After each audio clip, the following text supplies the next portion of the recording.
How often have you done this today to clear your throat? Would you consider this a strain, or is it a harmless process? How does it appear to the naked eye?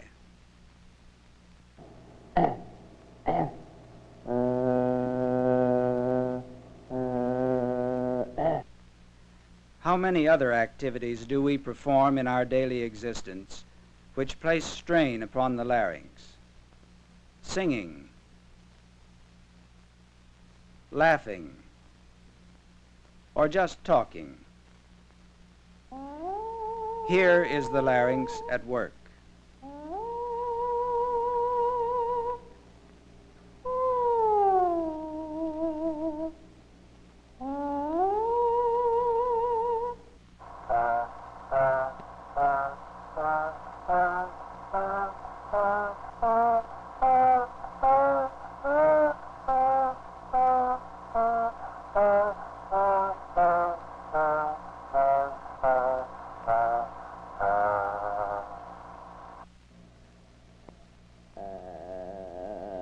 This harsh sound is known as a vocal fry.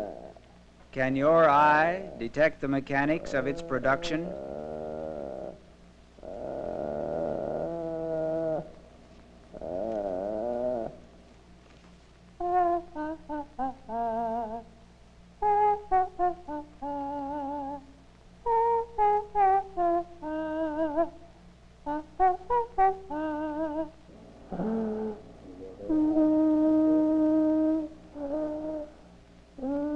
While you may not recognize all of these sounds in isolation, we produce them frequently each day during our ordinary activities, alternating whisper and voice.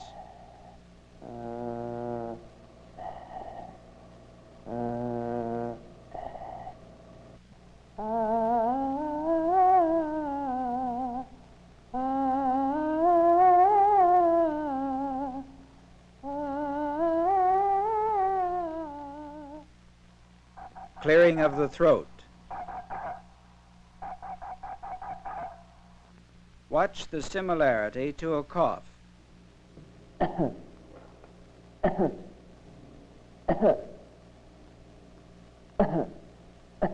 And laughter.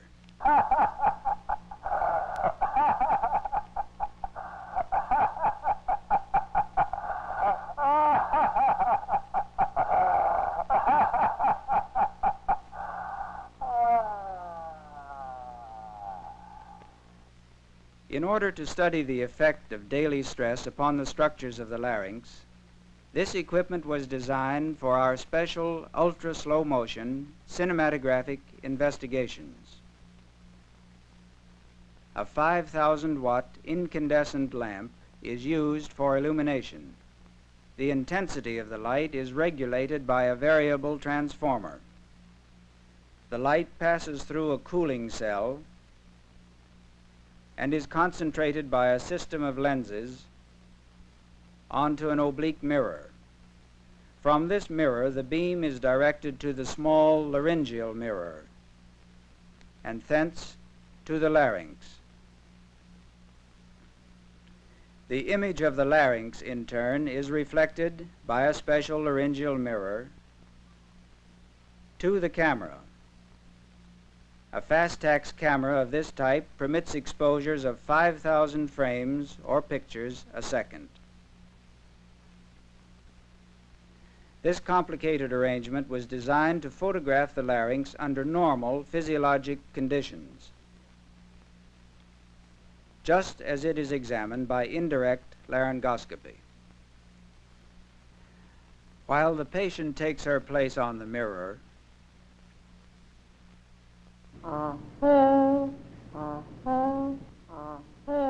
the camera is readied for action, and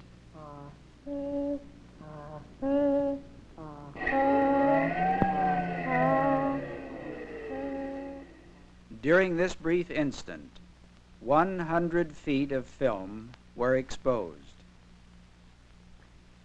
Perhaps this tremendous speed can be demonstrated as a metal ball hits an ordinary light bulb. Not much to it, was there? Now let us examine the same event in ultra-slow motion. To bring out these details, the factor of time was stretched more than 200-fold. This is 25 times as slow as the usual slow-motion pictures of athletic events to which we are accustomed. At such high speeds, only black and white film provides the precision our investigations require. This type of research has permitted us to present several new concepts of laryngeal physiology relating to the details of the vibratory cycle, to the intensity and frequency of sound production, and to the motion of the soft tissues and cartilages of the larynx. This scene represents normal voice production. The intensity of the sound increases over the 100 feet of film.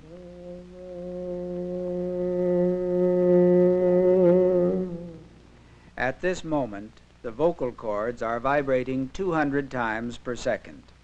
Note the rapid opening phase, while the voice is weak, and the short period of approximation. This observation conforms to the traditional picture of the vibratory wave. The information may be presented graphically with the vertical axis indicating the glottal width in percentage and the horizontal axis representing time as measured by the individual film frames. Note the rapid opening phase, the slow closure, and the brief period of approximation. The limitation of this finding, which has been accepted as a basic physiologic principle, is revealed when we examine the latter part of the same film strip. Here, at loud voice, the reverse ratio may be observed. The closing phase of the vibratory wave is now shorter than the opening phase, and the period of approximation has increased substantially. Returning to the graphic analysis, the superimposed graph pictures one cycle toward the end of our last scene. Note the contrast between the periods of approximation with weak and loud voice, which has also been observed on stroboscopic examination. Now note the reversed ratio between opening and closing phases, which is presented as a new physiologic concept. This finding accounts for the hitherto unexplained and contrasting results from different acoustic and physical tests. Extensive cinematographic observations on different subjects at different times confirm this phenomenon. This sequence shows the same observations in another patient in reverse order, a decrescendo. This first strip from the beginning of the film, where the voice is loud, again demonstrates the relatively long opening phase, brief closure, and prolonged approximation. The latter part of the same film strip at low intensity. By contrast, note here the short opening phase, prolonged closure, and brief approximation. Further experiments indicate this is the result of two interacting forces. First, tension of muscles and ligaments in the larynx, which was apparent in the previous film strips. And second, the pressure of the air column activating the cords. Observe the looseness of all structures in this type of easy voice production. On the corresponding graph, compare the rapid opening phase with the extremely long closing phase. There is no complete approximation. These graphs were prepared by our associate, Dr. Timke, from our motion pictures. Now note the change in this pattern when the air pressure is increased by a sudden push on the abdomen. With the release of the pressure, the laryngeal structures return rapidly to their former vibratory pattern. Watch the thick double lip at the free margin of the vocal cords, which we have recorded in previous motion pictures. This intricate pattern is well illustrated in this scene at low frequency. The mucous membrane covering the vocal cords appears to trail the movement of the underlying muscles. It is apparent from these pictures that in many patients, the loose connective tissue between these two layers extends farther laterally and inferiorly than is generally assumed. In the production of voice, various laryngeal adjustments are employed to vary the pitch and quality. Singers refer to these fundamental adjustments as registers. We have attempted to record the same pitch using two different physiologic mechanisms. The first scene portrays the chest register of a young man at a frequency of about 175 cycles.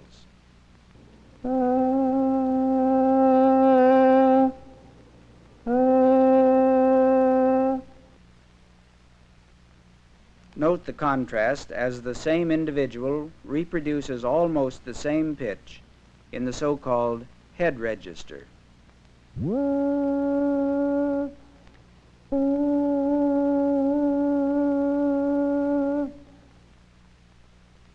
The two graphs demonstrate the differences in the vibratory cycles.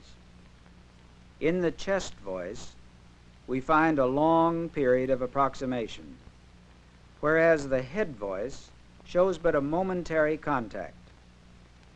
As expected, the relation of the opening and closing phases remains the same at similar intensities. In falsetto, the vibrations are much faster, and there is even less contact between the vocal cords.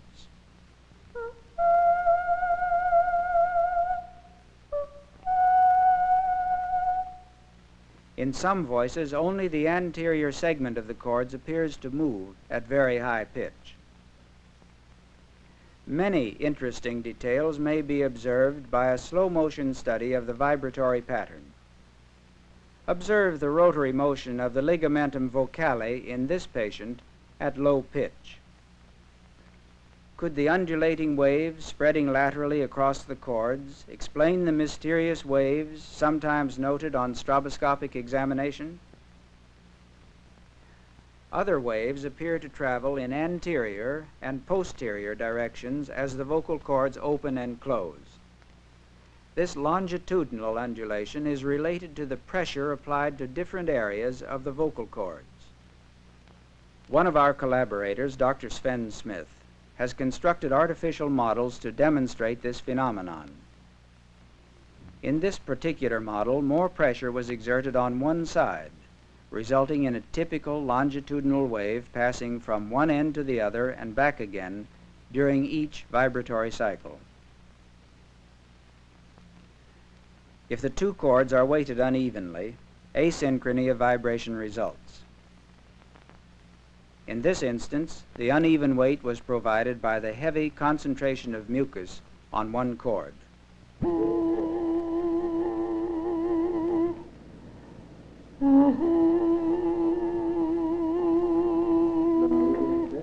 Many other interesting phenomena will be observed on further study.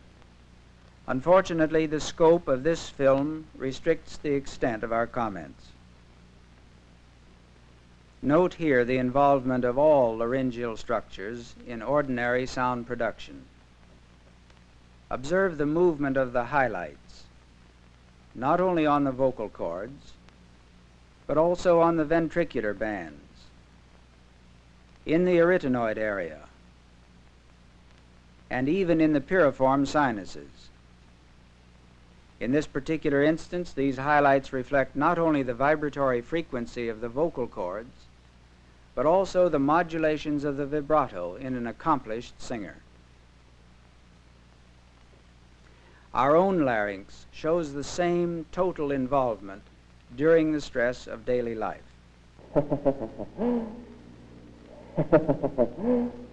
How many times each day do we abuse our vocal mechanism in this manner? The violent oscillations of the laryngeal structures resemble a fragile object in the throes of a violent storm. Hardly cause for amusement.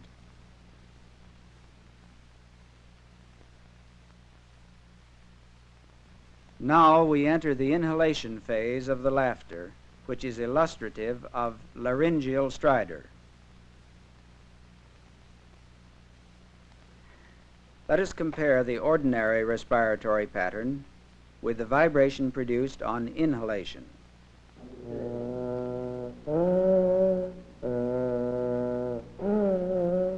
Here, the normal exhalation sound is coming to an end, and the laryngeal structures undergo the necessary readjustment. As the direction of the airstream is reversed, the chords come to a brief standstill. Resumption of phonation, this time on inhalation, presents an entirely different picture.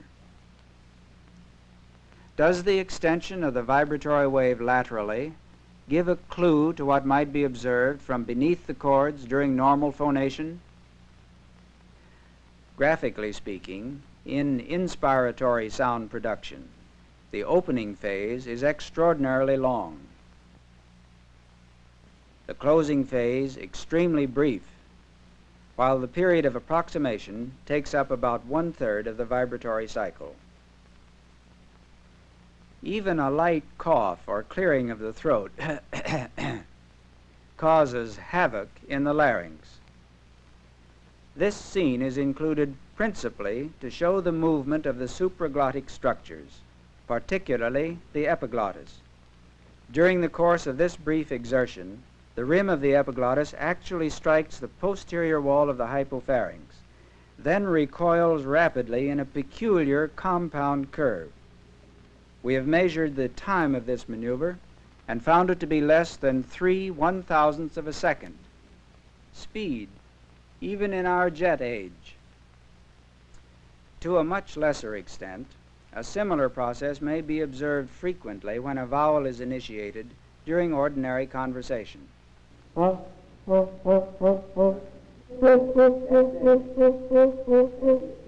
Again, we observe a constriction of all the laryngeal structures.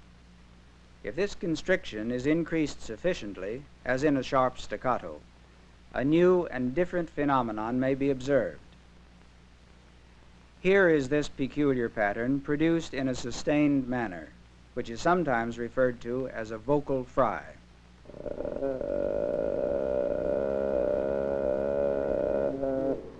Remember what you visualized at normal speed at the beginning of this film. Now watch what really happens.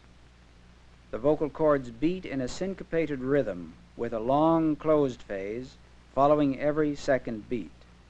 What a novel and extraordinary configuration. This graph illustrates this biphasic pattern. The two peaks follow each other in rapid succession, while the closed phase takes up almost 1/2 of the total biphasic cycle. Acoustic measurements of the voice reveal a subharmonic of 75 cycles per second, 1/2 the fundamental frequency of the sound produced. The same film strip also shows another unusual movement, this one in the longitudinal direction. Instead of the usual pattern, there is an elliptical opening traveling from the arytenoid area to the anterior commissure as part of each vibratory cycle. Here is the same biphasic cycle in another person with a completely normal voice. This phenomenon can be observed only by ultra-high-speed photography. It has not been reported previously. Further research will be required to determine the underlying acoustic and physiologic factors. Dr. Smith has tried to explain the mechanics of this shift aerodynamically with a special model. This view presents a sagittal section through the sound-producing area. Observe the extensive vibratory motion progressing up the walls of the airway. and also the biphasic beat at the superior aperture.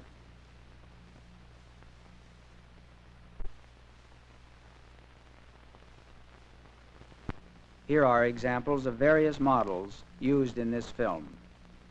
The central rubber tube of the large model is weighted on each side by foam rubber and slit in the center for cross-sectional observation.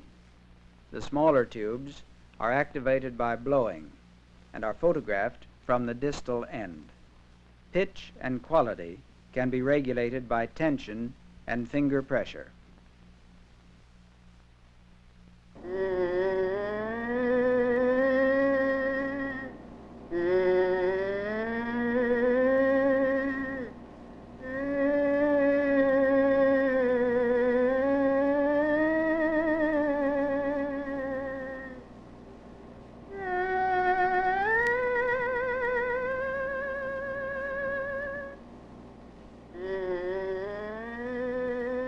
Ultra-high-speed photography of the larynx has uncovered new information on normal laryngeal physiology under daily stress. With this basis, the research can be extended to the physiology of the abnormal larynx.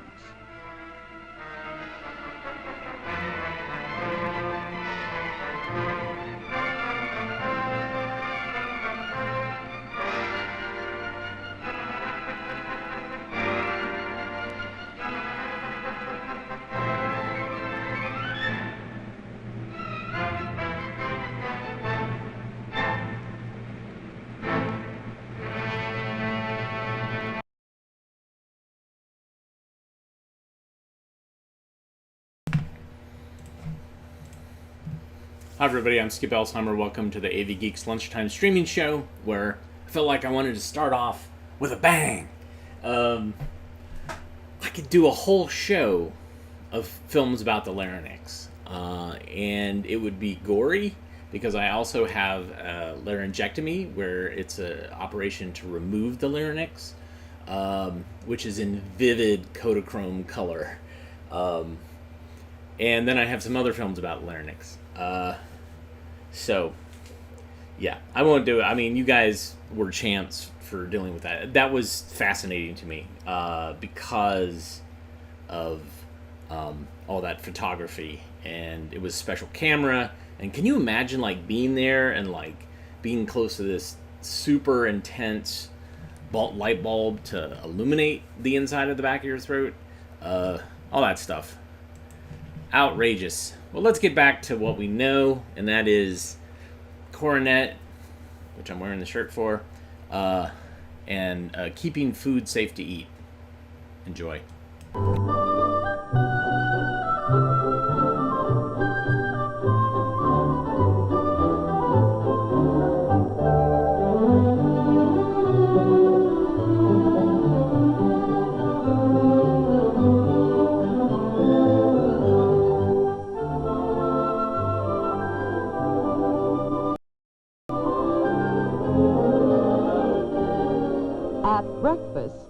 And at other meals, we like to eat foods that are fresh and clean.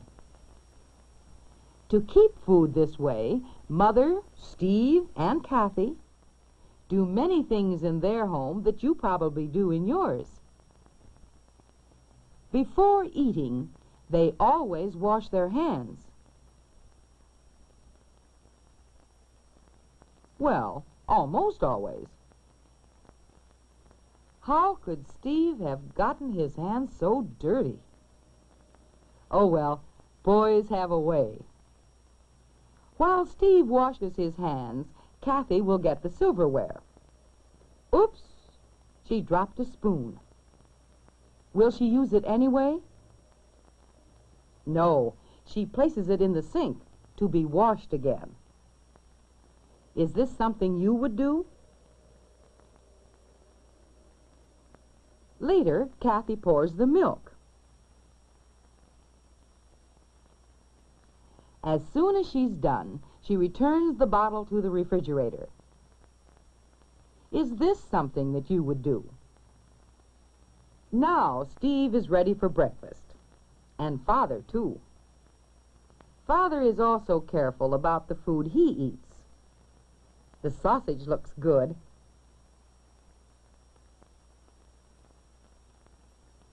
but it doesn't taste right. So he won't eat any more of the sausage. It may be spoiled.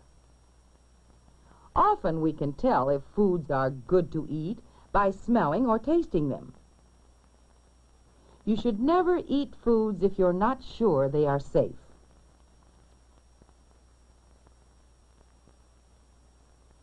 Steve is going to eat some cereal.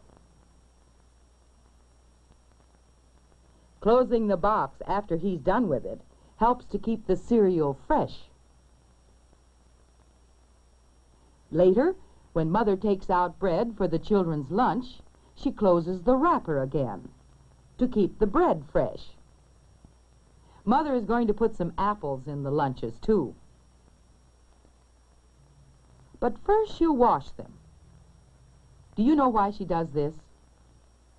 The apples may not be clean. Before arriving at our home, apples and other fruits may have been handled by many people, although they shouldn't handle them. When apples are growing on apple trees, they are sprayed with insecticides so that insects will not eat them. Washing fruits and vegetables helps remove dirt or insecticides that may be on them. Washing dishes also helps us keep our food fresh and clean. To find out why, let's do an experiment with some leftover food on a plate. What do you suppose will happen if the food is not washed off?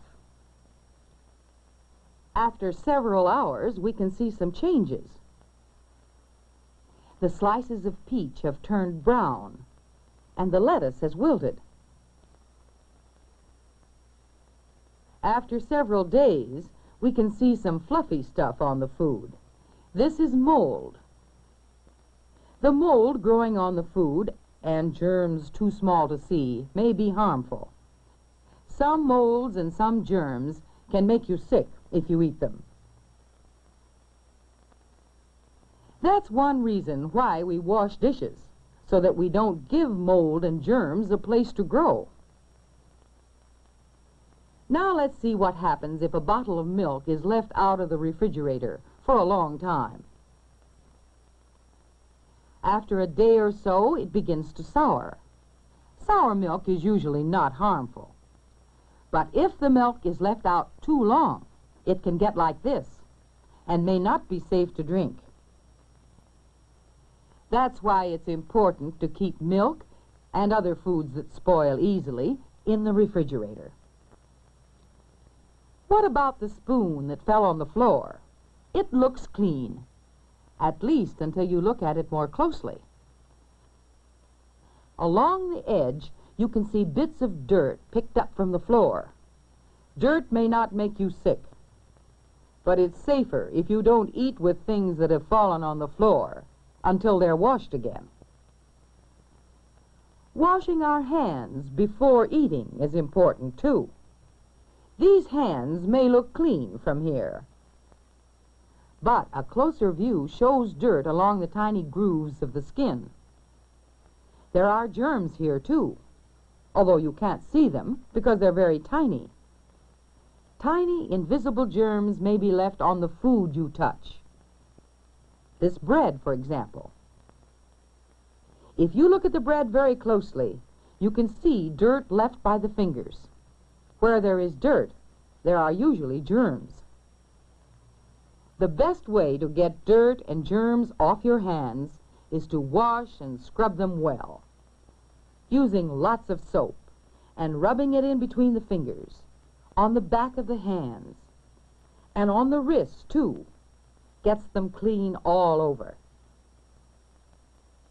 This should be done especially before handling food, as at mealtime. See how clean the hand looks now?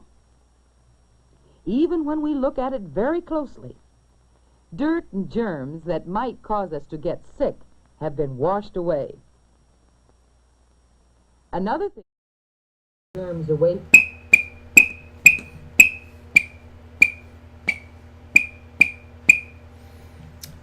I'm not sure what's going on. Why YouTube canceled the stream, except that I have a feeling that Shout Factory claimed it for Riff Tracks or for Mystery Science Theater, and it's very, very frustrating. Let me see if I can get you guys where you need to go.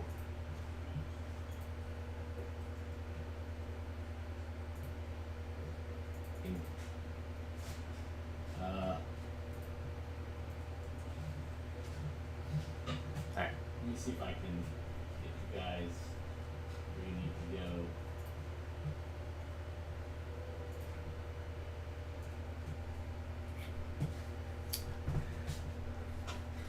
So I bought this special YouTube hammer every time I get taken down, and that was bogus. That was yet again another bogus thing from YouTube. So anyways, let's watch about Hindu families. Enjoy.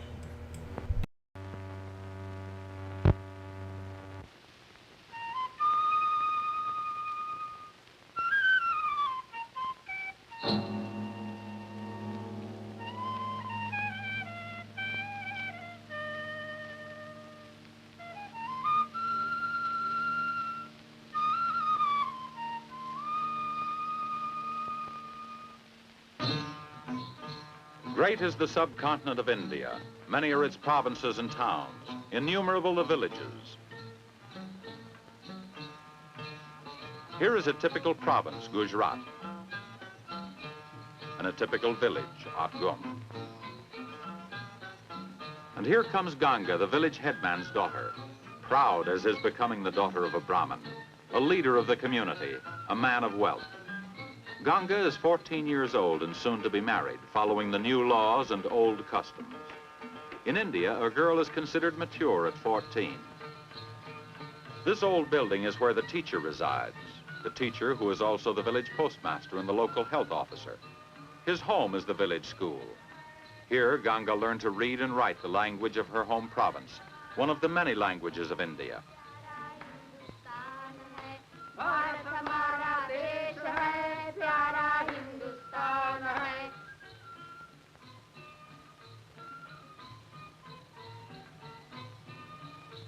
Here is Dulari, Ganga's sister, and her brother Sashi copying from the blackboard the word Bharat, which means India. In recent years, India has been paying greater attention to education. School is obligatory.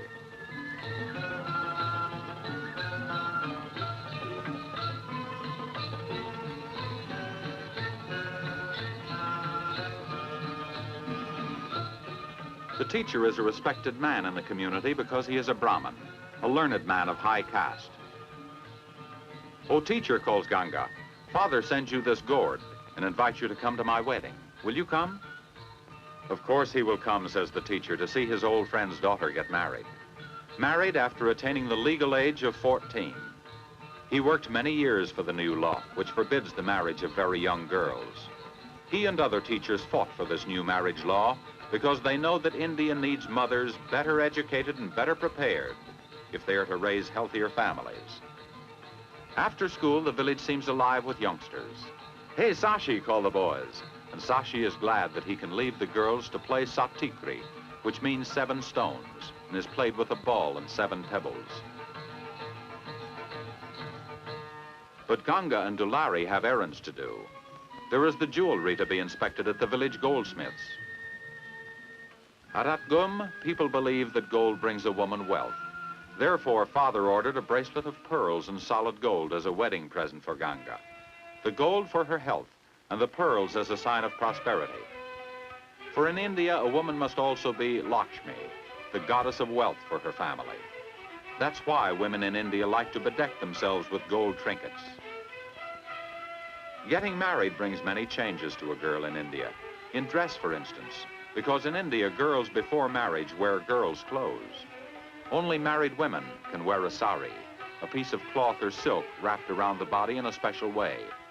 Ganga's father is a man of means. Therefore, she will wear a sari woven by hand by the best weaver in Gujarat. The girls have just time for one more errand.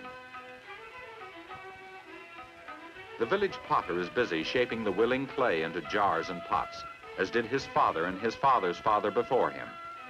Thus, this man's family has been making earthen pots for the people of Atgum as long as the oldest villagers can remember.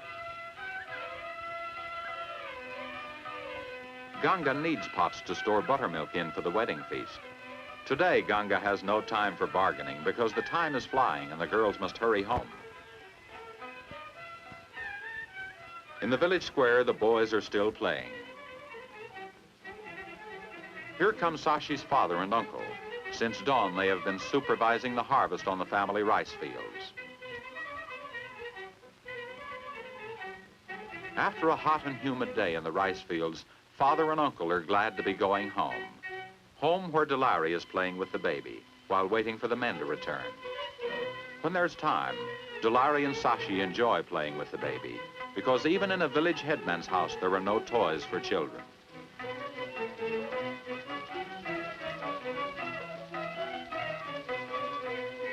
There comes grandfather. He carries a brass jar of fresh milk. Dulari will take it to the kitchen where Ganga is busy cutting vegetables. Religion forbids the Hindus to eat meat.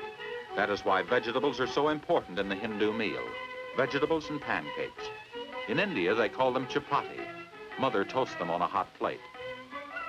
Vegetables are steamed in a brass vessel. Even in a well-to-do house, butter is churned with simple tools. All housework is done under the supervision of the oldest woman of the household. All ceremonies are led by the oldest man.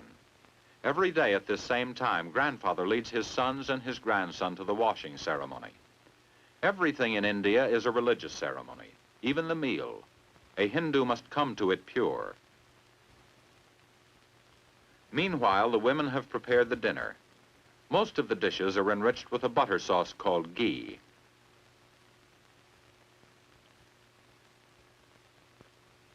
Men always eat first while the women keep the meal hot and help the men during the ceremony of eating. You don't speak while you eat in India, except in the praise of food. Before eating, the food must be blessed. The circle of water to keep the evil eye out. A few crumbs of rice as an offering to the rulers of the 7 heavens. Grandfather and father recite mantras, holy verses, so that the food will become pure. Grandfather gives the sign for the younger men to begin their meal. Grandmother supervises the serving. On her signal, Ganga replenishes the plates. Very few are the houses in India where there is so much food for young and old.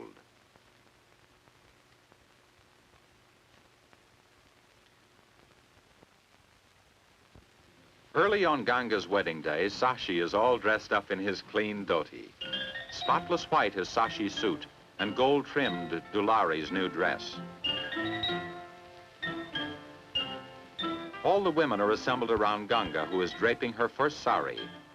A tailor is at hand to help with the alterations. The draping of the sari follows a prescribed tradition. Mother and grandmother are supervising, and bridesmaids are helping. Every pleat of the sari follows a set pattern. Like men, the women in India learn early the rigorous rules of tradition, because Hinduism is a way of life more than it is a religion. Grandmother thinks that Ganga is the prettiest bride in all of Atgum, and lucky is the young man whom her father has chosen to be her husband. To guard her from an evil eye, grandmother makes a sign for good luck.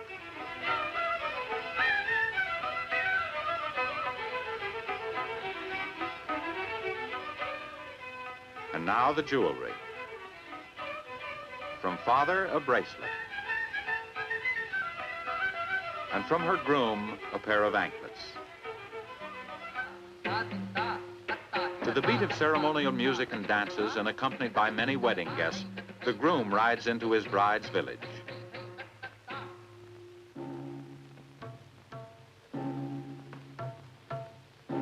At last, the bride and groom meet. Shyly, she looks at him as their hands are joined. Outside, the music and dancing continues. In the home, age-old hymns are recited. O ye couple, be prepared. The auspicious moment of your life is fast approaching.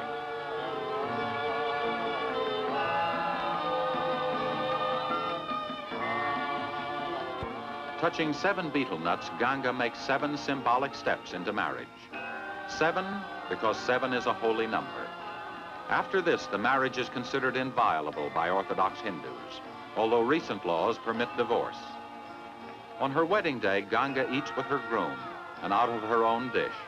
From now on, she will use her husband's dish to prove that they are one in body and soul.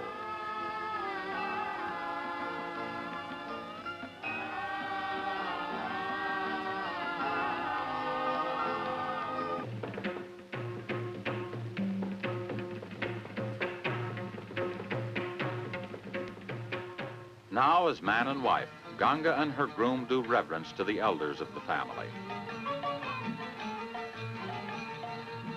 And from her corner, Dulari watches her sister because someday soon she will be married too. And so another young couple is joined in marriage in the village of Atgum in the province of Gujarat in the Union of India, ready to carry on family traditions and blend them with the new ways of India of today.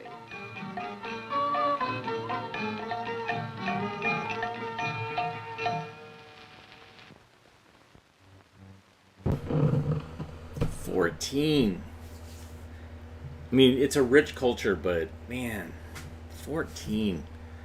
There's some rough stuff going on over there. Still, it's better than it was, but it has a ways to go as far as women's rights. But anyways, beautiful film nonetheless. And yes, now, according, you guys in the comments got it. I want some Indian food right now. Some sort of delicious curry or something. So on the film scanner, as we were watching that film on Hindu Family, myself and my assistants were bringing in boxes. We got another, I would say 10 boxes from Iowa and from Albuquerque, from different places. In Iowa, it's a university that is basically purging their collection. In Albuquerque, it's a more dire situation. It's Basement Films, which is an archive there of similar types of films. They lost their space, and they're struggling to try to find a place. And in the midst of it, they're also deciding to cull their collection and hone in on the stuff that they want to collect. And of course, here I am, like, I'll take that stuff. And so we've been watching some religious films from them. The Larynx film that we just saw earlier in the show was from Iowa, and this next film is from Iowa. And this was one of the films where I was like, they sent me a list, which I sometimes look at just to see how much overlap there is. This one, I was like, oh my gosh, I want this. Absolutely want this. So there was some interesting music in this, percussion in this last film. But this film is all about, this next film is all about interesting percussion. And this is made by an American musician who you may or may not know. But his stuff is really, I really like it, resonates with me. It is not pop music in any way, shape, or form. So here it is, Music Studio, Harry Partch. Enjoy.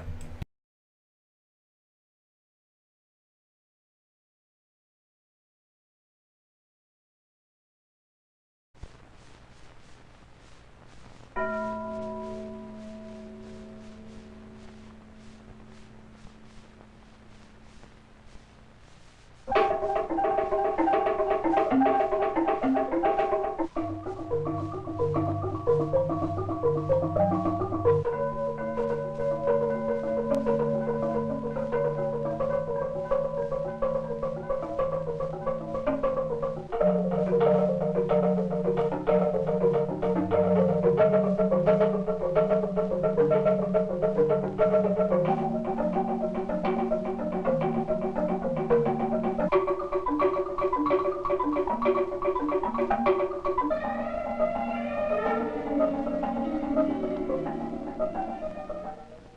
inscription given to me by a Japanese calligrapher has hung on my studio walls in recent years, and it says, "Though homeless, you make a shrine wherever you are." At the moment, my shrine happens to be in Chicago, and if it is a shrine, it becomes one only through the musical instruments that I have around me. These are unusual in size, shape, and philosophic purpose. They are a musical necessity because I am essentially not an instrument builder, but a composer. I am a philosophic music man who, long ago, was seduced into musical carpentry. As a composer and a musical philosopher, I make my living by selling records of my music. I am both the manufacturer and the retailer, and I distribute the records very largely by mail. My music and my instruments are the expression of an ancient tradition in which sight and sound unite toward the achievement of a single dramatic purpose. This is not concert music. It finds its highest purpose in collaboration with other arts, with dance, with tragedy, with satire, with farce, and, in the present instance, with the art of film. Unfortunately, records carry their message only to the ear. They bring no similar and unifying excitement to the eye. With film, it is possible for the eye to explain to the ear, and for the ear to fulfill the vision.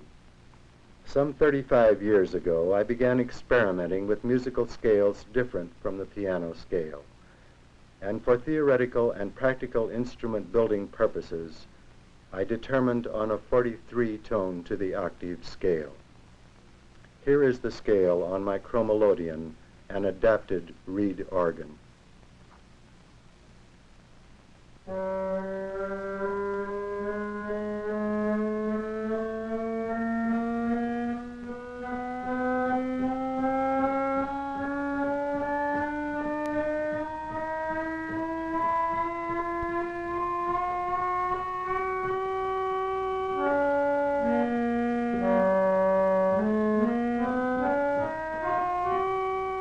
Here is the ancient Greek enharmonic scale.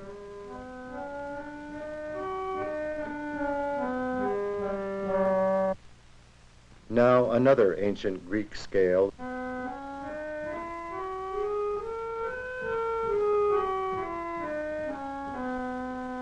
The 13 sub-bass reeds descend to a 33 cycle tone, the lowest C on the piano.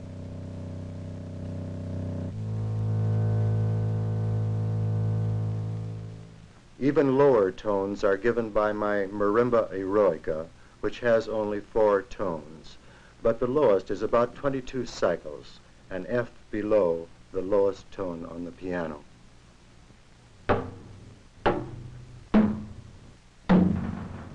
Unfortunately, sound systems are generally not capable of reproducing the profound resonances of this giant marimba. The huge mallets are sometimes put aside in favor of gloved hands.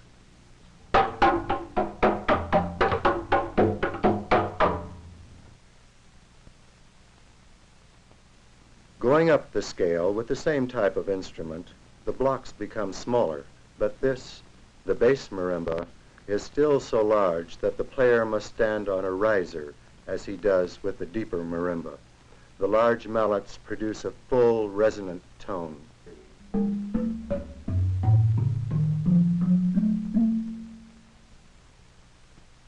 The tips of fingers a sharp bongo-like tone.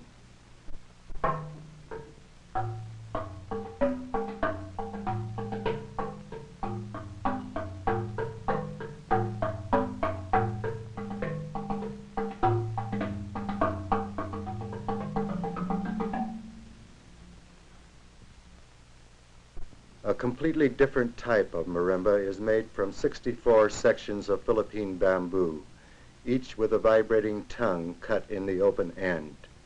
Boo is my name for this marimba.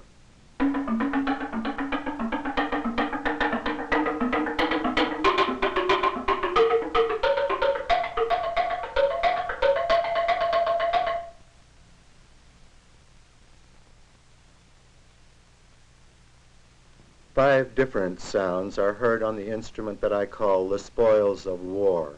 The first 2 are produced on brass artillery casings and large Pyrex bowls.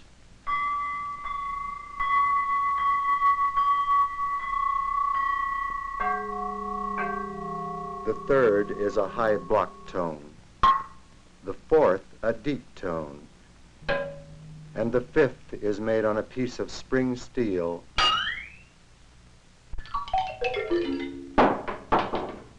The diamond marimba has 36 blocks placed in diagonal rows so that one stroke of a mallet will play either triads or full chords.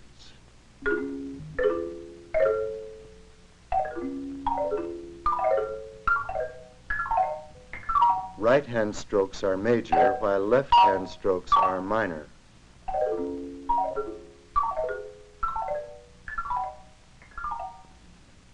A passage of music shows one of the diamond marimba's potentialities.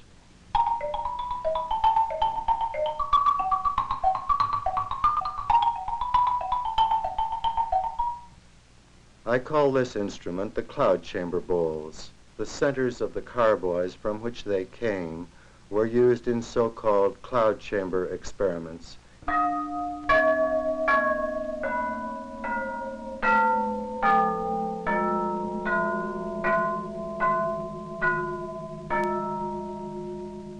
The harmonic canon, or harmonic law, goes back to the ancient monochord for its basic idea. The monochord had 2 fixed bridges and a movable bridge between, with which ancient theorists determined their scales.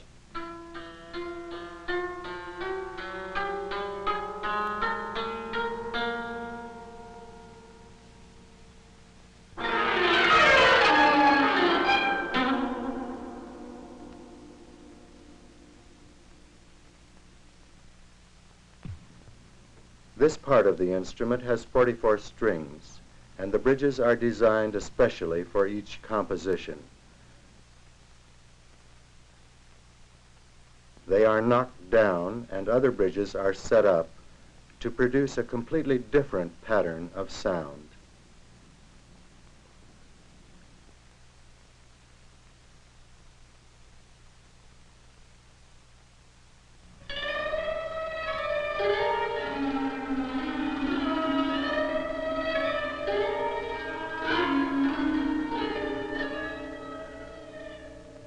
The twin half of the instrument also has 44 strings and still another bridge setting.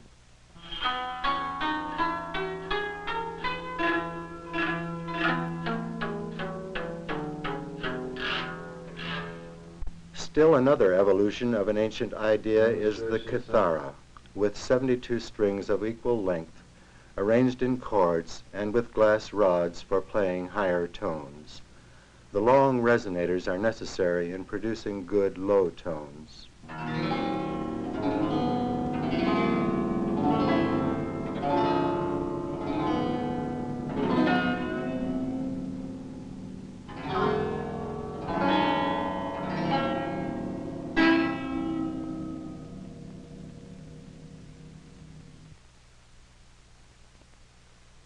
The surrogate kithara has 8 strings on each box and also uses glass rods.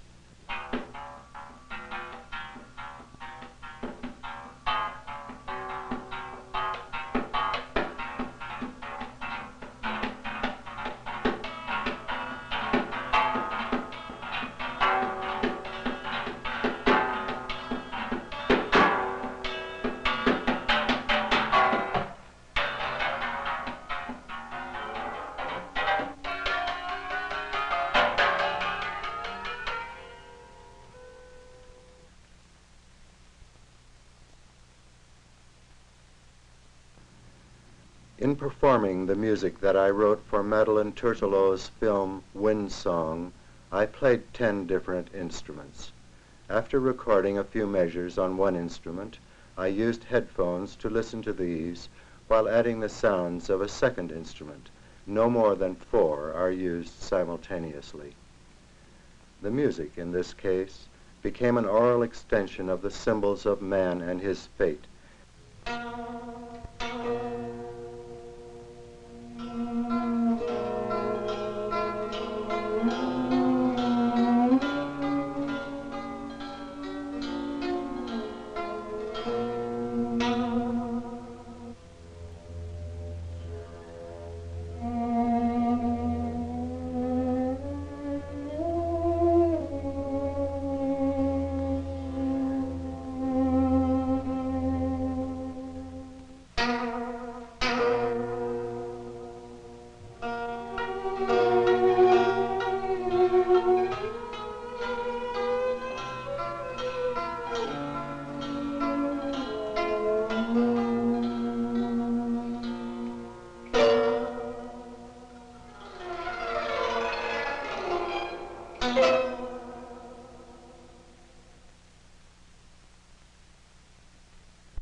totally geeking out again. Big fan of Harry Partch.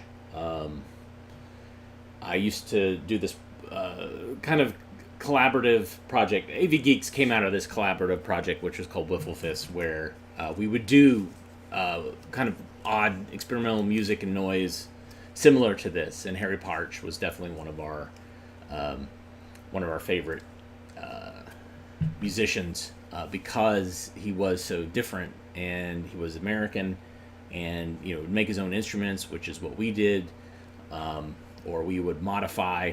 We had a piano that we took off all the stuff and prepared it with all sorts of things like plastic forks and chopsticks and things like that, and did similar types of experiments with music and sound and noise, just for our own delights.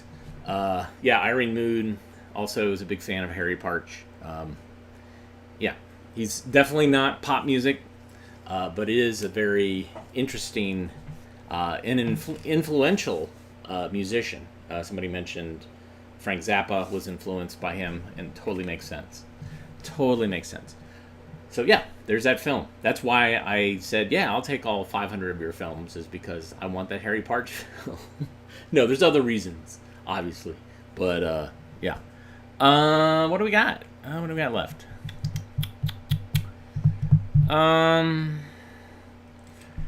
That bums me out, man. I'm so sad that YouTube decided to knock me off of with the "Let's keep food safe to eat." Really, just frustrating. Anyways, here's a blueprint for educational graphics. Enjoy.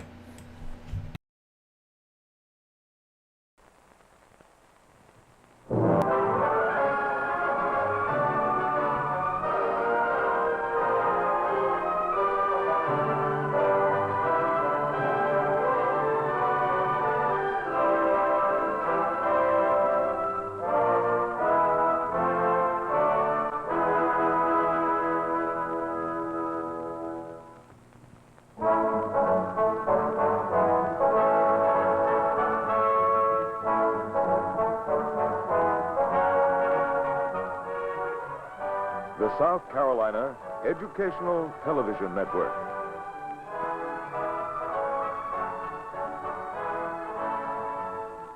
In cooperation with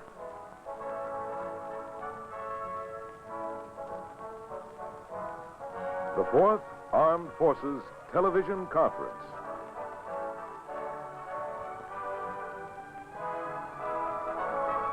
Presents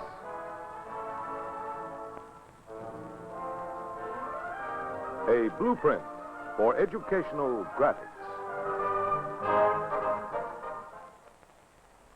I'm Jerry Tiemann, Graphic Arts Director for the South Carolina Educational Television Network. In the brief moments that follow, we would like to show you how graphics are prepared, as well as how they assist classroom teachers who receive our programming daily in every county in South Carolina. Let's begin with illustration. Illustrators are most effectively used in ETV to clarify difficult points. Our illustrators accomplish this daily by using designs, cartoons, and drawings. Each type illustration has its own particular use and is chosen accordingly. The TV artist must be able to draw anything and draw it well, keeping in mind at all times the particular needs of the television camera. For example, each drawing, regardless of its size, must be done in a 3:4 ratio, and it is essential that the artist have a complete knowledge of the TV grayscale. The illustrator has at his command a variety of media, including pen and ink, brush and ink, charcoal pencil, Prismacolor pencils, ink wash, pastel, scratchboard, and opaques. In an ideal situation, the teacher and his director will confer with the illustrator on a given visual. Since this is not always possible, Oftentimes, the artist will receive a visual request card with merely a word description of the item requested. This is a challenge to the artist's ingenuity and creativity. The illustrator is mindful of the necessity of doing quality work, for his work will naturally be compared with the creative advertising used in commercial television and other commercial media such as magazines. He can easily keep tab on current trends through the use of our picture morgue, which is essentially an idea gathering or research area. Pictures are clipped from new as well as old magazines, brochures, documents, and mounted on cards, then categorized for easy reference. Authenticity is a byword for artists in the educational field. Because of the volume of work and ever-present deadlines, our artists were forced to develop quick styles to cope with last-minute requests. For example, 20 of these visuals were produced for an English lesson by one illustrator in a single day.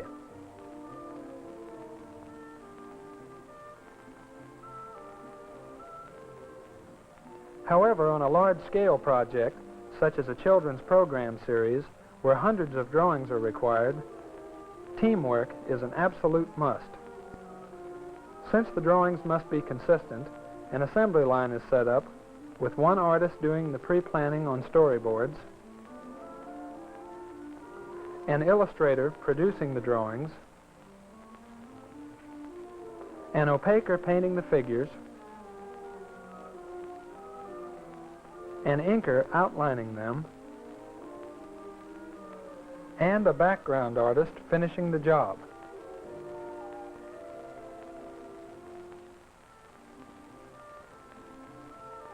The artist is called upon to design many different kinds of sets to meet the specific requirements of each course. Though the sets must be pleasing to the eye,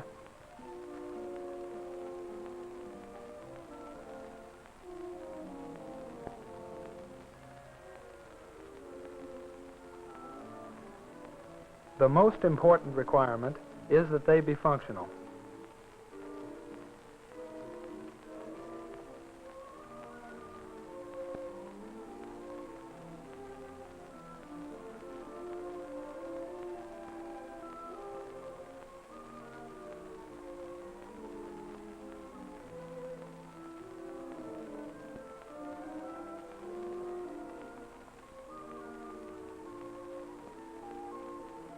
Each lesson that is transmitted from the center has been closely coordinated with the classroom teachers in advance through the use of these lesson outline booklets. The covers are designed by our artists. Again, quality is essential because a poorly executed cover may suggest that the material inside is of the same quality. A vast number of our drawings require lettering, whether it be done by mechanical means or with a brush. The art of hand lettering has taken on a brand new meaning at the South Carolina ETV Center. Our hand lettering specialist is so called because the TV camera adds complications to an already difficult job. If he letters a drawing which is sensitive by nature, he must select a paint with just the right value that will not overpower the drawing. In direct contrast to this, however, some lettering statements require that certain words or phrases be emphasized. In addition to the finer points, naturally he must be aware of the more obvious items, such as speed, the choice of a clear, open alphabet, and a lettering size that will be consistent with the TV minimum size lettering chart. This quick, concise method of visualization enables the teacher to present clearly a wealth of pre-printed materials without losing valuable time writing while in the middle of an explanation.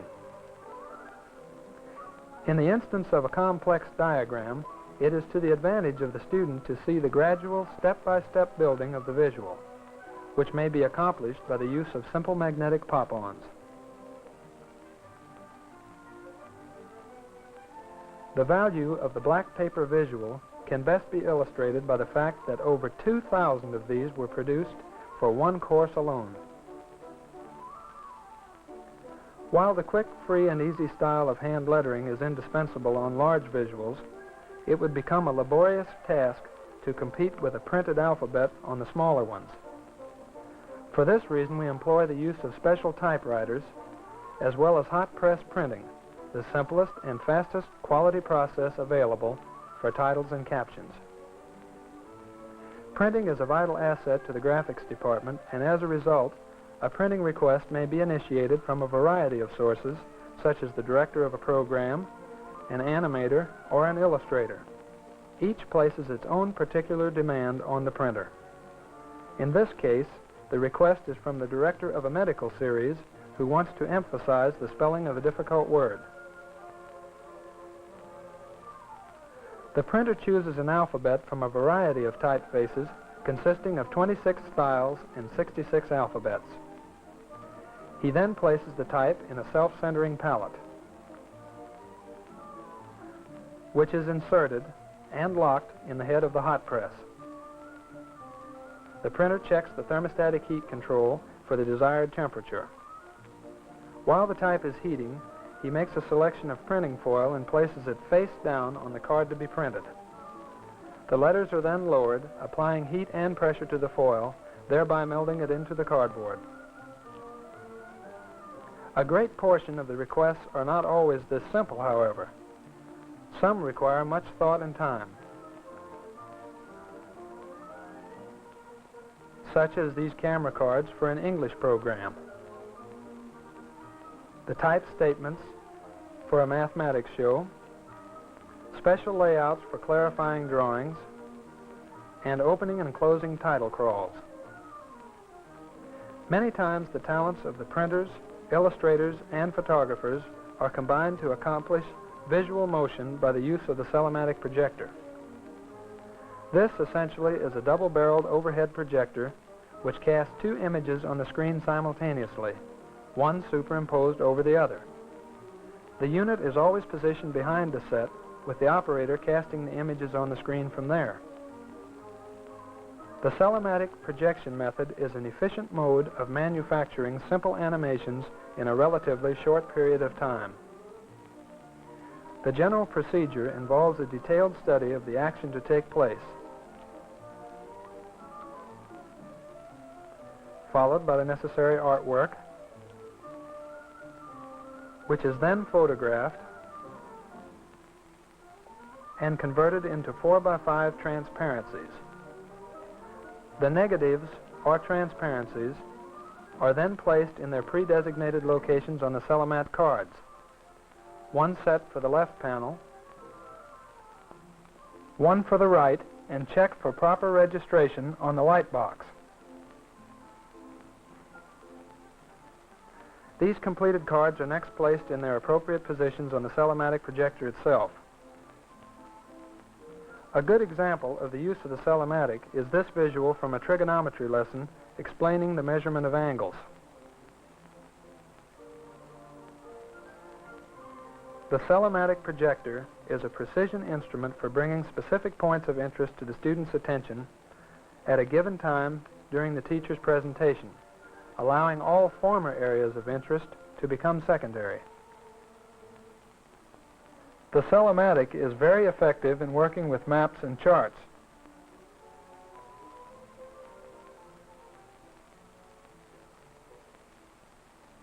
Although the Cellomatic projector is a wonderful instrument for simple animations, for the more complicated problems of visualization, it can't possibly compete with film animation.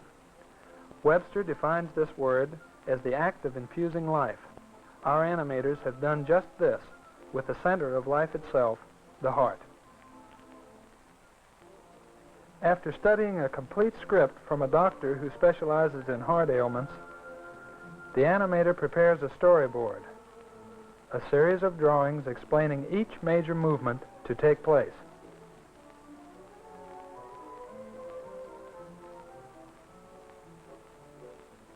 Layouts are then prepared with every conceivable detail being outlined. The artists prepare finished illustrations, and special time-saving devices, commonly called Goldbergs, are constructed by the animators.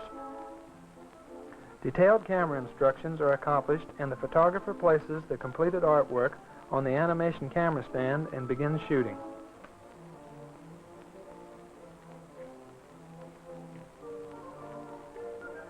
The end product is the 16mm film you are now viewing.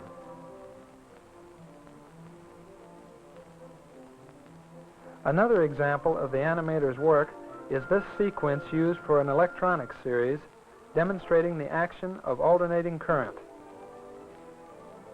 It is obvious that animators themselves must have a great deal of technical ability as well as creativity. No television graphics department is complete without a well-equipped photographic section. The great bulk of the still photographer's time is spent in copying artwork, printing, and photographs, which are mounted on 2x2 slides. These slides lend such an assist graphically that some programs have been produced entirely by slides, using up to several hundred of them.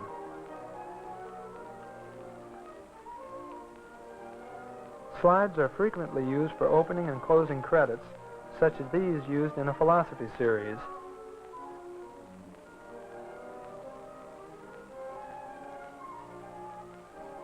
They are also used for other purposes, such as these station identification slides for our Greenville open circuit station. Often the photographer is sent outside the studio to procure research photographs. These include rare documents, items in museums,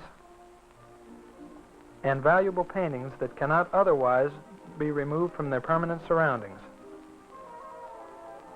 Other assignments might take him to the location of a transformer substation for an electronics series, an historical landmark for a lesson in South Carolina history, or to the site of a modern steam turbine for the science series. In addition to this, the photographer assists the cellumatic artist and animator with 4x5 and 8x10 transparencies. The photographic department also makes many 8x10 photographs which are cataloged and used for various purposes. When action is important, the motion picture camera is the answer and has provided educational television with still another marvelous tool for graphics. Its continued use in the educational field can hardly be overemphasized, for it brings people, objects, and places normally found outside the studio directly into the classroom, such as in this instance, a hospital for a series of programs designed for in-service training of nurses. Upon returning to the studio, the film director supervises the editing of the film, which is an art in itself, getting in the right movements at the right moment, making it possible to tell a complete story in a very short period of time. A perfect example of this man's work is that over 90% of the program you are now viewing is a product of motion picture photography.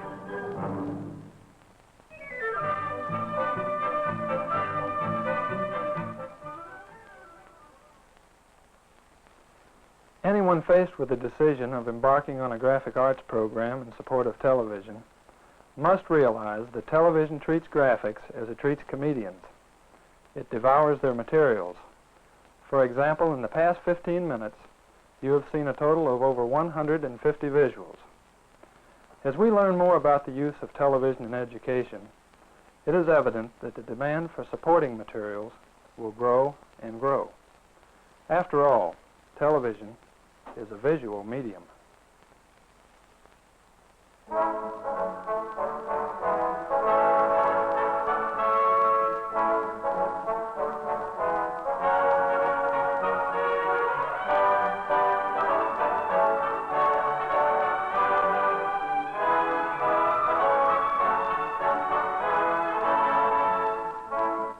Blueprint for Educational Graphics was a presentation of the South Carolina Educational Television Network.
I love that last week I was just talking about how beautiful I thought the animation of little particles in blood or in the lungs, how that animation, I just love it. It really resonates, especially from the early 20th century. And they showed you how they did it. It's so great.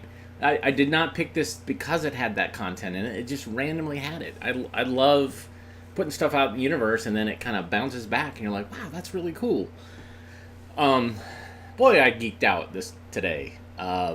Showed a lot of stuff that I hope tickled your brain in some way, even if it wasn't your like total cup of tea. And of course, the one thing that I fall back to the normal stuff of just a regular educational film. YouTube brought out their hammer and smacked me on the head with it.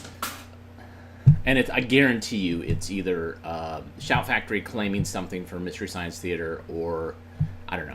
It's very frustrating because they don't own the rights to that, and then I have to like fight it, but it just interrupts the stream. So, anyways, it's the constant pain of an AV geek and sharing stuff with you. But I appreciate doing it, and it means a lot for me to share stuff with you. It's kind of why we collect. We collect so that we can show it.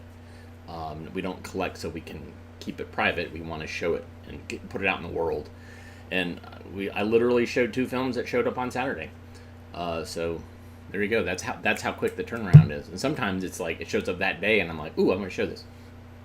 Anyways, if you like what we're doing, hit the thumbs up, hit the likes button. You can donate via the Super Thanks button. You can also go to ko-fi.com/avgeeks and donate there. Or go to patreon.com/avgeeks. Those are ways that we get cash, and that cash goes to paying for more shelving units and a new storage unit that I had to rent on Friday after my dental thing. So we have now 4 off-site storage units. And the idea is that we're going to start clearing out the basement here at the archive and work on plans to expand it and then also like climate control it and make it a real decent place for films to be stored and not a convenient place for things to be stored. So that money goes towards all those little things. So thank you for your support. You can also just watch other films that we have on YouTube that are monetized, and we get pennies when you watch them, but it adds up. And so thank you again for tuning in. We'll be back again tomorrow, because that's what we do. We watch films, and then we come back the next day and watch more films. And then we come back the next day and watch more films. Take care, everybody. It's great to see everybody in the comments. We'll see you soon. Bye.